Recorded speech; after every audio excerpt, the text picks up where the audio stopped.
This is my camp by Loch Eanaich after a night of rain. You can see water pouring down the hillsides in the distance. Clouds are just touching the top of Sgurr. There is a light breeze, hopefully enough to dry the tent. It is a beautiful sight, quite a dramatic setting. It was pouring with rain when I got here, so I didn't see it at all last night. It is in fact where the old water pipe comes out of Loch Eanaich. You can see some of the old workings there. For many years, until fairly recently, this was the water source for Strathspey, but it is no longer, and hopefully the area can recover and slowly go back to more wildness. Not far away, you can see here there's one little rowan sitting on a mound by the outflow from the loch. Once I was in the tent, camp was very pleasant. I stayed in, I had the doors closed all night due to the rain, but now, as I say, the sun is up, and hopefully all this rain that you can see on the tent will start to dry before I pack up and move on. I haven't decided yet exactly what I'm going to do today.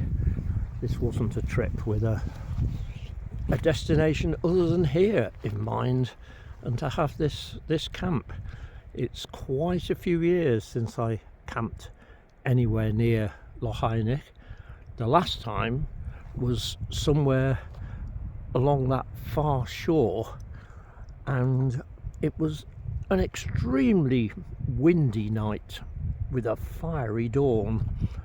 Dawn today was just grey, as the clouds were still thick, but there have been touches of sunshine.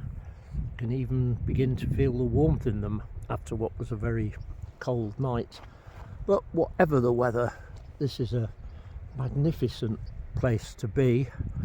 Other people have camped here recently and left a lot of rocks on the ground. You can see it's recent because when you lift them up there's grass underneath. And I'm now going to spend a quarter of an hour or so cleaning it up a bit, moving some of the rocks off the grass. There's also a couple of firings that have been burnt into the turf. I'll do what I can about those, though I don't think it'll be very much.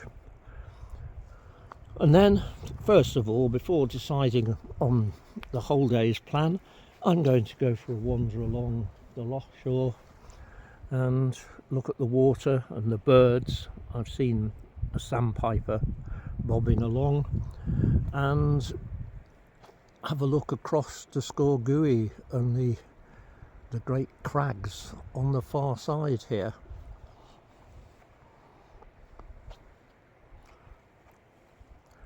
There was one disadvantage to bringing this tent, which is a nice little tent, quite light, roomy inside, big porch, the MSR NX1. However, it pitches inner first, and as the rain showed no sign of letting up, and it didn't for several hours, I decided I was going to have to pitch in the rain, which did mean, of course, that the inner did get a little damp, but not too wet, and I managed to have a warm, dry night. And as I say, and I hope it'll be dry for packing away. This breeze, which is picking up a bit now, as you can see with the tent moving a little, should help. Anyway, this is my first camp since the Cape Wrath Trail, and I hope to be out again fairly soon.